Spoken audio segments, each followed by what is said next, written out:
And joining me now is Congressman Jim Himes of Connecticut, the top Democrat on the Intelligence Committee.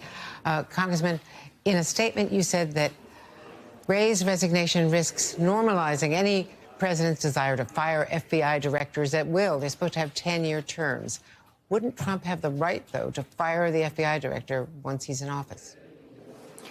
Well, we learned this when he fired James Comey. Of course, he has the right to do it. The question is, why is he doing it? Is he doing it because Chris Wray was, incompetent, or because he was, biased? No, he's doing it because Chris Wray was independent and competent and thoughtful, and that is not what Donald Trump is looking for, especially when you consider that his nomination, Kash Patel, is an individual who's distinguished mainly by his absolutely 120% slavish loyalty to Donald Trump. So it's pretty clear what he's trying to do here, which is to get his guy in to our domestic federal police force. That I'll leave it to you to recount what Kash Patel says he would do with such power in terms of an enemies list and all that kind of stuff.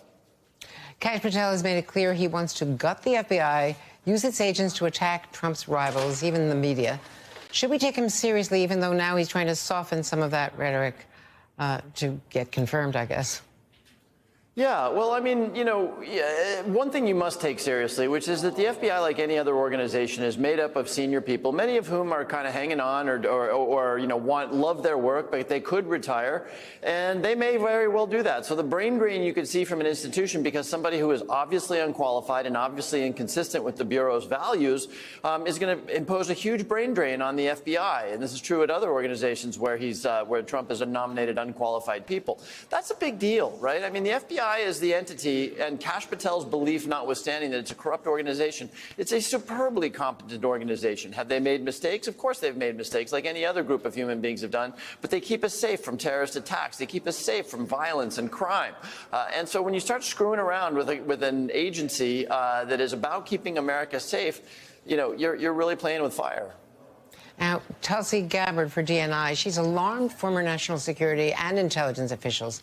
They say she's parroted Russian propaganda. She's aligned herself with Bashar al-Assad in the past. Can she be trusted with the nation's secrets? Well, I have two concerns about Tulsi Gabbard, right? And I'm not a senator, and this is something that I would hope senators would do and take into account as they reflect on their advise and consent role. The DNI is a massive administrative management job, right? It's the individual who sits atop our $90 billion intelligence community made up of 17 different agencies. Huge management. Has Tulsi managed big businesses, big departments? No. And then, and this is more serious, as you pointed out, she was promulgating conspiracy theories about Russians invading Ukraine because Ukraine was doing biological warfare, stuff that is just fantastical. And the reason that troubles me, of course, is because the leadership of our intelligence community really has one job, which is to give the unvarnished, unbiased, unconditional truth to the President of the United States. And I, worry that somebody who's promulgated conspiracy theories might have a challenge doing that. And finally, Mr. Trump has invited China's President Xi Jinping to his inauguration. We think it's unprecedented. If Xi would accept, do you think that's a good idea or a bad idea? Well, it's interesting. You're right. You have to I'm not sure we've ever had a foreign leader at a presidential inauguration. And so that would be something. Here's what I think, and I haven't thought a lot about it. But number one, I do worry that sometimes we are overly aggressive here in this building on the way we talk about China. Look, there's a lot of reasons to be angry at China. They do Salt Typhoon, stealing our IP, the way they treat their minorities. But, we're going to need to find an accommodation to live with them. And number two, what would that send the world a message about if Xi were to show up to the peaceful transfer of power in a democracy? It sort of runs against his notion that democracy doesn't work, doesn't it?